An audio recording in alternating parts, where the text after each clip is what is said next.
बहू, ओ बहू, जरा चाय बना दे। मुग्धा चाय लेकर आती है। ये लीजिए, और कुछ चाहिए? अरे नहीं, बस चाय पीने का मन था। जाओ, तुम दूसरा काम करो। चाय पीने के थोड़ी देर बाद सास दोबारा मुग्धा को आवाज लगाती है।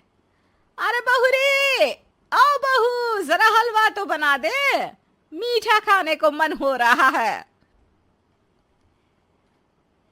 इसी तरह मुग्धा की सास पूरा समय कोई ना कोई काम बताकर उसे रसोई से बाहर तक निकलने नहीं देती।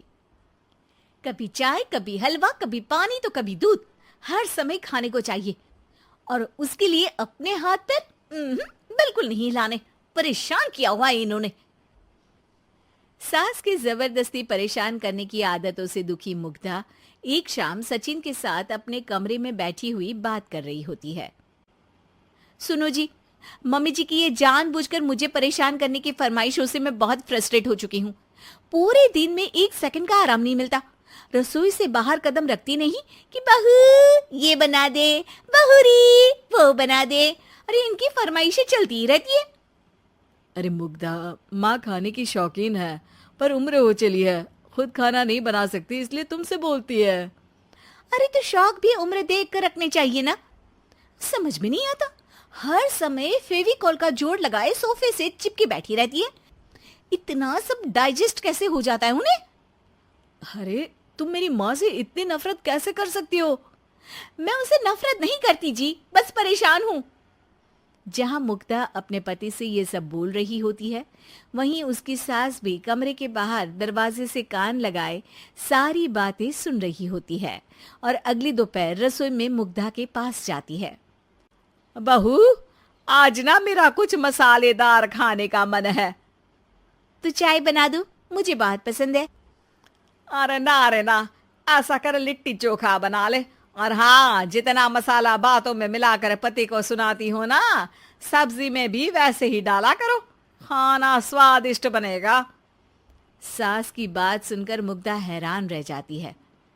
मतलब अब पूरा समय मुझ पर हुक्म चलाने के साथ बंद कमरे में हुई पति पत्नी की बीच की बातें भी सुनती है? अरे बात जब मेरी थी तो सुनने में क्या दिक्कत है?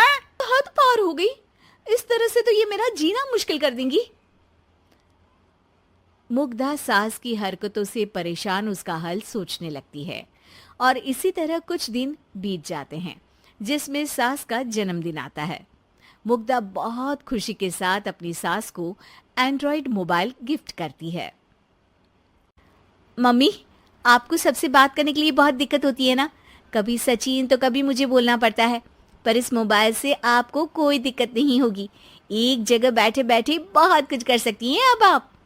मोबाइल देख सासू माँ खुश हो जाती है, पर उसे इस्तेमाल करना तो आता नहीं, इसलिए साइड में रख देती है।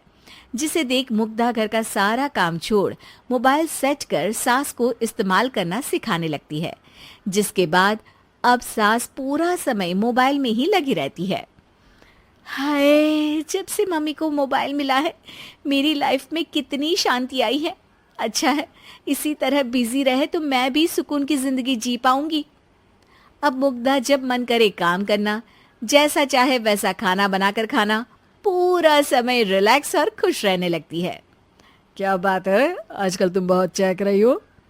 अरे मम्मी जी से छुटकारा जो मिला है, अब ना फरमाइशें ना छुप छुप कर बातें सुनना। अच्छा, तो मोबाइल गिफ्ट करने की ये स्कीम थी। इसी तरह दिन बीतते हैं और अब मोबाइल पर लगी सास फरमाइशों की जगह सवालों के लिए बहू को आवाजें लगाना शुरू कर देती है। अरे बहू, सुन तो, देख जरा किसी का फोन क्यों नहीं मिल रहा? रिचार्ज खत्म हो गया है, पर अभी 4 दिन पहले ही तो मैंने किया था। इतनी जल्दी कैसे खत्म हो गया? अरे मैंने कल तेरी कनाडा वाली मौसी सास से 3 घंटे बात की थी ना। क्या? इतना महंगा तो मोबाइल भी नहीं आया जितना महंगा इसका रिचार्ज पड़ रहा है। इसके बाद तो जैसे मुग्धा के दिन के 24 घंटे में से 20 घंटे सास के पास उनके मोबाइल रिलेटेड प्रॉब्लम सॉल्व करने की ड्यूटी ही बन जाती है। अरे मुग्धा, ये मोबाइल में अचानक तेरी मौसी सास की शक्ल क्यों दिखने लगी? और ये तो हिल भी रही है। मम्मी, ये गूगल डुओ का वीडियो कॉल है। इसमें आप बात करने के साथ एक दूसरे की शक्ल भी देख सकती हो। अच्छा, ये तूने मुझे पहले क्यों नहीं बताया? अब बताने के लिए पहले नहीं बताया। इसी बीच सचिन भी वहां आ जाता है और सास अपनी वीडियो कॉल में बिजी हो जाती है। क्यों, सास बहू में क्या गपशप चल रही है? इसे गपशप नहीं, दिमाग का दही होना बोलते हैं। पर तुम तो मम्मी को मोबाइल देकर बहुत खुश थी, फिर क्या हुआ? हाँ, उसका सुकून भी कुछ ही दिन मिला। अब घर के टंटे खत्म हुए तो मोबाइल की टिंग टिंग शुरू हो गई। देखो भाई, कुछ पाने के लिए कुछ खोना तो पड़ता है। आखिर तुमने मोबाइल अपने फायदे के लिए ही तो दिया है, तो फिर सवालों के जवाब भी देने पड़ेंगे, क्योंकि जब तक उनके हाथ में ये फुंथरू रहेगा, तुम्हारी लाइफ में प्राइवेसी और सुकून रहेंगे। कहने का मतलब है अगर इससे प्यार बढ़े तो दाग अच्छे हैं। अरे मुझे पहले दिन से ही पता है मोबाइल किस मकसद से दिया गया है। भूलो मत, इससे पहले मैं बातें ही सुनती थी। सास की ये बात सुनकर मुग्धा शॉक में और सचिन हंसता रह जाता है। पलक झपकने से पहले लाइक और सब्सक्राइब करें। मुझे यकीन है आप नहीं कर पाएंगे।